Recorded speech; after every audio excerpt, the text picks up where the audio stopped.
बदलापूरमध्ये शिवसेना शिंदे गटाचे कार्यकर्ते आणि भाजपचे कार्यकर्ते हे आमनेसामने आलेले आहेत। दोन्हीही कार्यकर्त्यांमध्ये काहीसा राडा झालेला आहे। बदलापूरमध्ये शिवसेना शिंदे गट आणि भाजप हे आमनेसामने आल्याचं पाहायला मिळालेलं आहे। बदलापूर पश्चिम मधील बस डेपो परिसरामध्ये हा राडा झालेला आहे, तर पोलिसांच्या मध्यस्थीने कार्यकर्त्यांना पांगवण्यामध्ये पोलिसांना यश देखील आलेलं आहे। हे दृश्य आपण बदलापूरमधून पाहतोय। बदलापूरमध्ये शिवसेनेचे कार्यकर्ते आणि भाजपचे कार्यकर्ते हे आमनेसामने आलेले आहेत आणि याच संदर्भातले अपडेट जाणून घेऊयात। आमचे प्रतिनिधी सुरेश काटे आपल्या सोबत आहेत। सुरेश, नेमका वाद कशामुळे झालेला आहे आणि आत्ताची काय स्थिती आहे?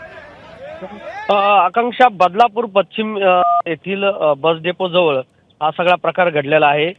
भाजपाचे कार्यकर्ते आणि शिवसेनेचे कार्यकर्ते एकमेकांमध्ये भिडलेले आहेत। शिवीगाळ देखील त्या ठिकाणी झालेली आहे। मतदान केंद्रावरती जाण्यासाठी किंवा मतदात्यांना काही सूचना देत असल्याचं देखील आपल्याला माहिती मिळत आहे। त्यामुळे हा राडा झाल्याचं समजतंय।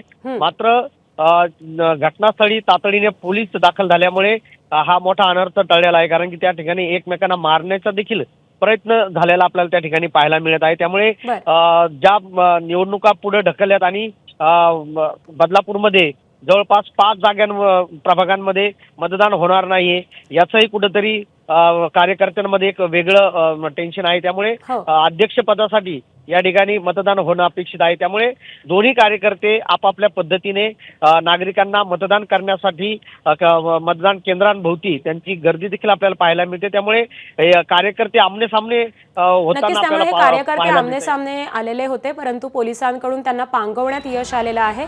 धन्यवाद सुरेश या संपूर्ण एबीपी माझा, उघडा डोळे बघा नीट।